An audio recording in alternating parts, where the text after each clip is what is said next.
जो अकड़ता है वो उखड़ता है। तो कर्ज कर रहा था कि बगदाद का बहुत बड़ा आलिम, बहुत बड़े मुत्तकी फकीह थे, शागिर्दों को साथ लेके हज के लिए निकले। और जब हज के लिए निकले, अल्लाह अकबर, पल्सर पे बैठने वाला आदमी एटी चलाने वाले का मजाक उड़ाता है, कार में बैठा हुआ साइकिल वाले को सलाम करने में शर्माता है। कितना हल्का हो गया इंसान, छोटी छोटी चीज पर बहुत ज्यादा करता है। और वो इतने बड़े बुजुर्ग थे, जब हज के लिए निकले हैं तो हजारों की तादाद में उनके शागिर्द थे, उनके पास पढ़ने आते थे। उन्होंने अपने शागिर्दों से कहा, देखो हम अल्लाह के तवक्कुल पे निकलेंगे और ऐसे फकीराना और तसव्वुफाना अंदाज में हम सफर करेंगे कि हम साथ में कोई तोशा भी नहीं लेंगे। मुतवक्किलीन के अंदाज में निकलेंगे हम, अहले तवक्कुल के अंदाज में, कोई तोशा साथ में नहीं होगा। अब उस्ताद ने कह दिया तो शागिर्द मान लिए, सब उनके पीछे पीछे चल पड़े। उनके पीछे पीछे चल पड़े, बहुत दूर तक धूप में सफर किया। चिलचिलाती हुई धूप में सब झुलस गए। पानी की प्यास थी, तड़प गए, पानी पानी, अलअतश अलअतश। और शागिर्दों ने कहा, उस्ताद आप तो बड़े मुत्तकी हैं, धूप आपको उतना नहीं सताती, लेकिन हम तो झुलस गए। अब एक काम करते हैं, इस धूप में हम किसी साए में रुक जाते हैं, किसी साए में क़याम करते हैं, फिर जब थोड़ा सा आराम मिलेगा जिस्म को तो हम फिर अपना सफर आगे बढ़ाएंगे। अल्लाह की खुफिया तदबीर, मेरे रब की खुफिया तदबीर, उसकी आजमाइश की अंदाज, अल्लाह हम सब की हिफाजत करे। एक गिरजा के नीचे सारे शागिर्द रुक गए। जैसे गिरजा के नीचे वो रुके, ठंडी ठंडी छांव उनको मिली, प्यास भूल गए। जैसे नीचे लेटे, आंख लग गई, ख्वाबे खरगोश में डूब गए।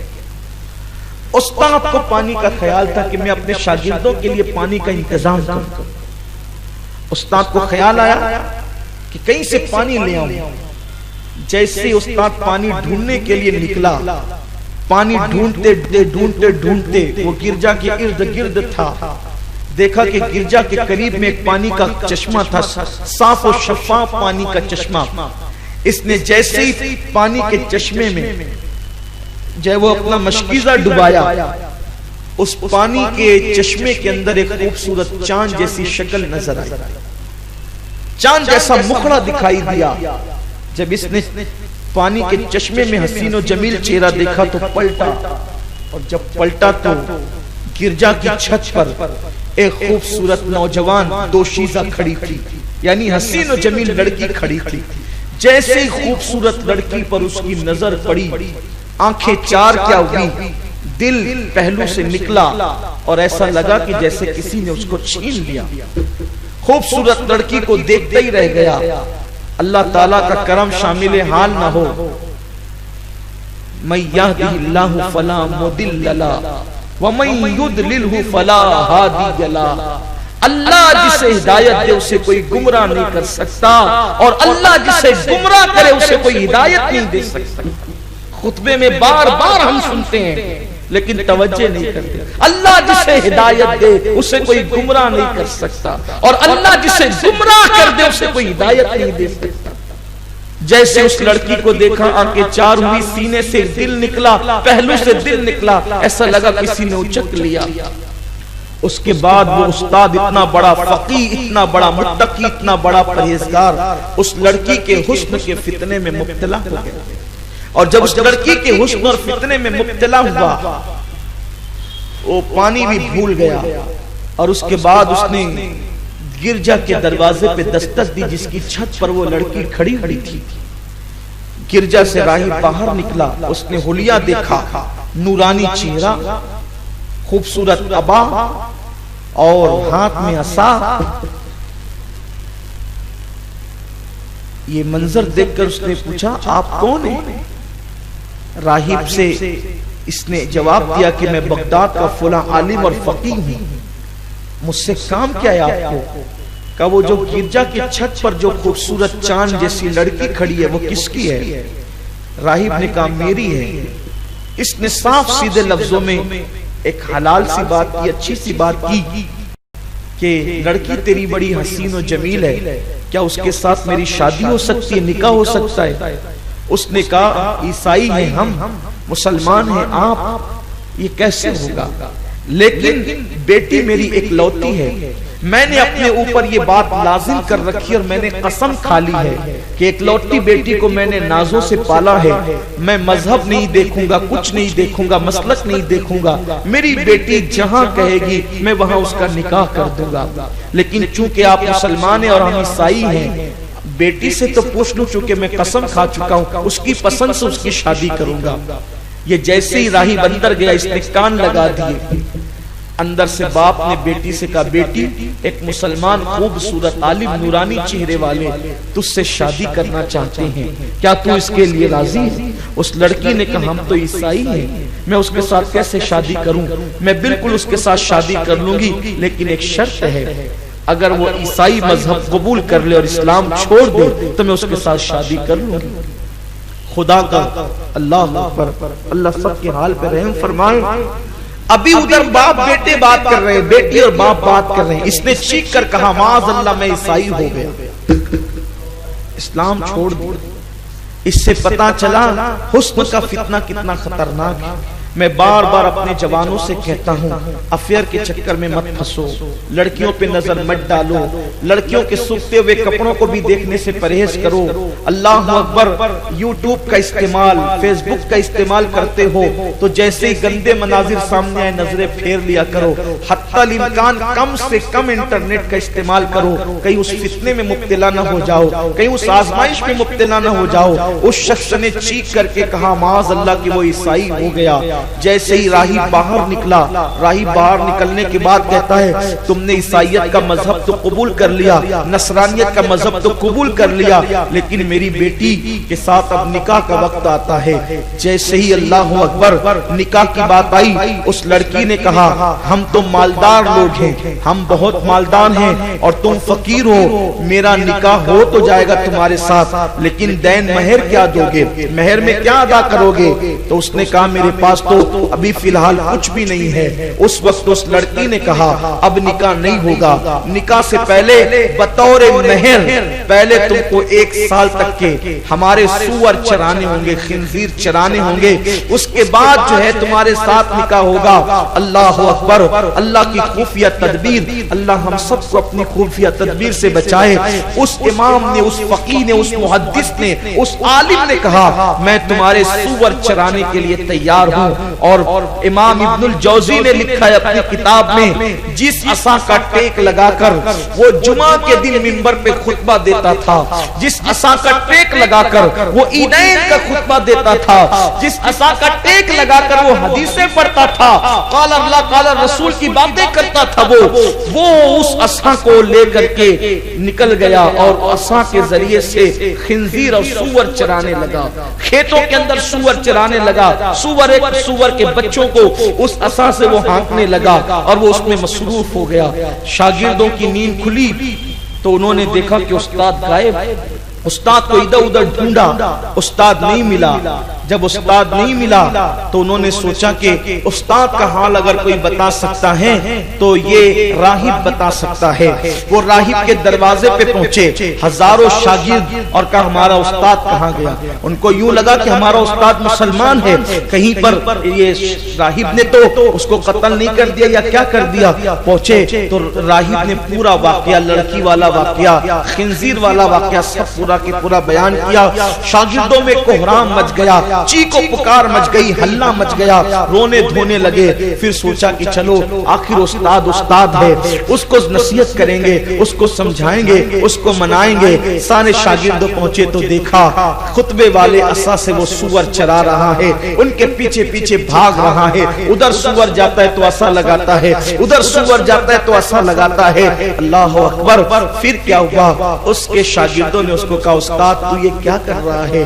और तुझे मालूम नहीं इस्लाम हक है, इस्लाम सच्चा है, तुमने ही तो हमें बताया कि इस्लाम हक है, इस्लाम सच्चा है। सारी बातें सुनकर नसीहत बेअसर। उसने क्या कहा पता? जाओ मुझे मत सिखाओ, मैं तुमसे ज्यादा जानता हूं, मुझे मत सिखाओ, मैं तुमसे ज्यादा जानता हूं।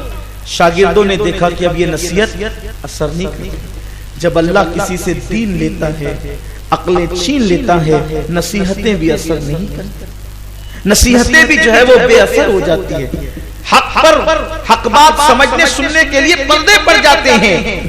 शागिर्द निकले, कहा कि अब छोड़ दो इसको इसके हाल पे, और वो लब्बैक की सदाएं करते हुए मक्कतुल मुकर्रमा की तरफ चले गए। उस जमाने में हज कई महीनों के बाद लोग लौटते थे। अब हज करके जब वापस लौटे तो दिल में ख्याल आया, बगदाद जाएंगे तो जवाब क्या देंगे? अहले बगदाद हमें नहीं उसको पूछेंगे, क्योंकि वो तो बड़ा आलिम मुहद्दिस और फकीह है बगदाद का, क्या करेंगे? उन्होंने सोचा कि हज से वापस लौटते हुए एक काम करते हैं कि उसके लिए दुआएं करते हैं, अल्लाह उसे हिदायत दे, हो सकता है अल्लाह उसके दिल पलट दे। दुआएं की उसके लिए, और जब आए तो देखा कि फिर वो सूअर चला रहा था।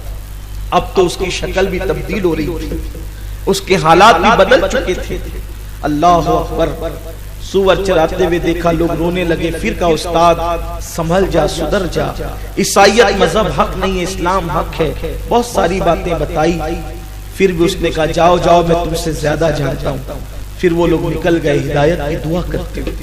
फिर हिदायत की दुआ करते हुए जब निकले, कुछ दूर पहुंचे थे कि देखा कि एक साया हाथ देता हुआ आ रहा है। वो रुक गए, साया आगे बढ़ता रहा, आवाज आई रुको रुको रुको। ये सब रुके हुए थे। करीब आया, कहा कि मैं अल्लाह को गवाह बनाकर तुम सबको गवाह बना के तौबा करता हूँ और पढ़ता हूँ ला इलाहा इल्लल्लाह मुहम्मदुर रसूलुल्लाह। मजहब इस्लाम ही हक और सच्चा मजहब है। अल्लाह ने उसको फिर से ईमान की दौलत अता कर दी, और फिर वो बंदा शागिर्दों के साथ चल पड़ा, लेकिन हज की सआदत से महरूम रहा। जब बगदाद गए, फिर वही मसनद, फिर वही जाहू जलाल, फिर वही इज्जत, फिर वही वकार, फिर वही तकवा, फिर वही परहेजगारी। एक दिन हदीस के दर्स की महफिल सजी हुई थी। एक लड़की आई, उसने दरवाजे पे दस्तक दी, दरवाजा खोला गया, लड़की अंदर दाखिल हुई और वो आकर के उसी आलिम और फकीह के पास बैठ गई। तो उसने कहा कि मुझे कलमा पढ़ाकर मुसलमान बनाओ। लड़की मुसलमान बन गई, बहुत खूबसूरत थी। इस आलिम ने उसको पहचान लिया, शागिर्दों ने भी पहचान लिया। तो उस लड़की से पूछा कि तू यहाँ कैसे आई? तो कहा कि जब ये निकल गए ईसाईयत से और फिर बाद में इन्होंने कलमा पढ़ लिया, तो कुछ दिनों के बाद दिन गुजरते गए, क्योंकि इनकी मोहब्बत भी मेरे दिल में पैदा हो गई थी कि इन्होंने मेरे मोहब्बत में माज़अल्लाह इस्लाम छोड़ दिया। एक रात में सोई, मेरी किस्मत जाग गई। मैंने ख्वाब में सैयदुस सादात मौलाए कायनात बाबे मदीनतुल इल्म हसनैन के बाबा ज़हरा के शौहर अली के मुर्तजा को देखा, और अली ने मुझसे कहा ए लड़की, इस्लाम मजहब सच्चा है और जा और इस्लाम कबूल कर ले। तो मैं इस्लाम कबूल करने आई हूँ। अब इस्लाम कबूल तो कर लिया मौला के कहने पर, लेकिन चाहती हूँ कि अब आपके साथ मेरा निकाह हो जाए। अब उस लड़की के साथ निकाह भी हो गया। निकाह हो गया। निकाह के बाद शागिर्दों ने पूछा, उस्ताद जिस लड़की के लिए ईसाई हुए थे वो लड़की मुसलमान होकर के मिल गई, लेकिन उस्ताद ये बताइए कि आपको अल्लाह ने इतनी बड़ी आजमाइश में मुब्तला किया। तवज्जो, असल बात अब आ रही है। असल बात, असल उन्वान अब आ रहा है। उस्ताद आप इतने बड़े आलिम होकर के बिगड़ गए थे, गुमराह हो गए थे, काफिर हो गए थे, ईसाईयत आपने कबूल कर ली थी, क्या वजह थी? अल्लाह ने आपको इतनी बड़ी आजमाइश में क्यों मुब्तला किया? अल्लाह ने आपके साथ खुफिया तदबीर क्यों की? उस शख्स ने कहा उसकी एक वजह है, एक वजह, एक और सिर्फ एक वजह। कहा वो एक वजह क्या है? तो कहा कि एक शख्स ईसाई था, वो इस्लाम कबूल करने के लिए मेरे पास आया और आकर के सीधा मुझे लिपट गया।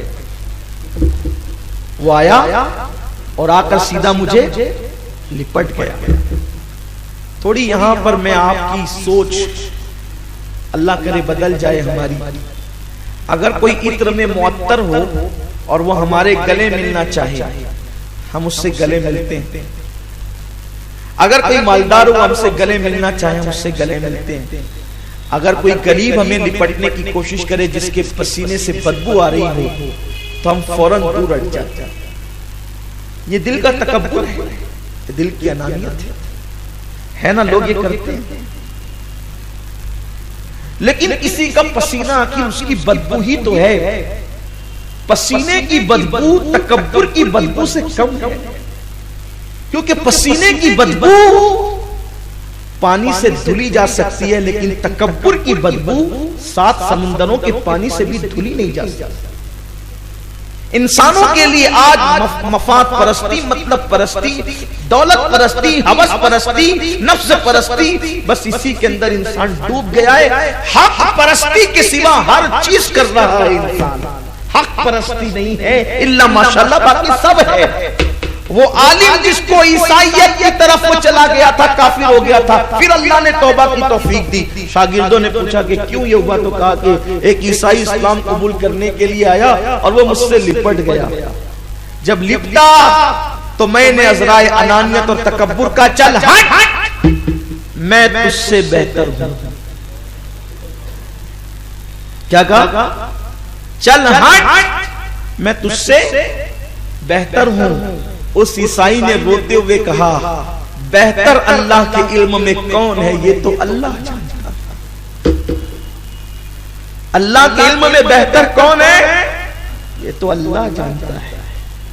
वो शख्स कहता है, फिर मुझे पता चला कि वो मुसलमान हो गया और इतना मुत्तकी, इतना परहेजगार हुआ कि उसके तकवे के चर्चे होने लगे, उसके चर्चे होने लगे।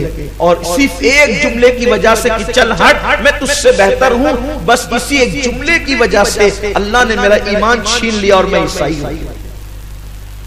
अब आप मुझे बताएं, चल हट, मैं तुझसे बेहतर हूं, ये एक जुमला इतने बड़े फकीह और मुहद्दिस को इतनी बड़ी आजमाइश में गिरफ्तार कर सकता है। तो आज हम कितनी बड़ी बड़ी बातें करते हैं, जो नहीं करते हुए बहुत बड़ी बड़ी सोचते हैं। इसलिए उनको अल्लाह की खुफिया तदबीर से बचना चाहिए। मैं फलान को, मेरा खानदान सबसे बड़ा और बाकी सारे खानदान निचले हैं, मैं बड़े बाप का बेटा हूं, मेरा कारोबार इतना बड़ा है, बाकी सारे कारोबार निचले हैं। अरे निचला उचला मत सोचो, इसलिए कि पता नहीं उसकी नजर में कौन बेहतर है। अरे उसकी शान तो ये है कि फिर वो हबशियों को भी काबे पर चढ़ाता है। उसकी शान तो ये है कि अल्लाह अकबर, फिर वो गुलामों को भी इमामत के काबिल बनाता है। इसलिए इंसान को दिल से अनानियत और तकब्बुर निकालना चाहिए, और ये इंसान को कभी नहीं सोचना चाहिए कि मैं बेहतर हूं। सूफिया फरमाते, जो पूरी कायनात में अपने आप को सबसे कमतर समझे लेकिन एक बंदे से बेहतर समझे, वो अब भी तकब्बुर करने वाला है, वो तकब्बरीन में उसका शुमार है। और जिसके दिल में तकब्बुर का बुत है, अल्लाह ताला उसके सजदों को भी कबूल नहीं करता। वस्तकबरा वकाना मिनल काफिरीन, तकब्बुर तो ले जाता है ना फिर वहां तक। तो आज यही बुराई हमारे दिलों के अंदर बैठी हुई है। एक आने वाले ईसाई को कहा कि चल हट, मैं तुझसे बेहतर हूं, तो ये अंजाम हुआ। हम तो मुसलमानों को कहते हैं कि हम तुमसे बेहतर। हर आदमी एक दूसरे पर बेहतर अपने आप को समझता है, लेकिन याद रखिए अल्लाह की खुफिया तदबीर से बचते। अल्लाह तबारक व तआला को पसंद नहीं है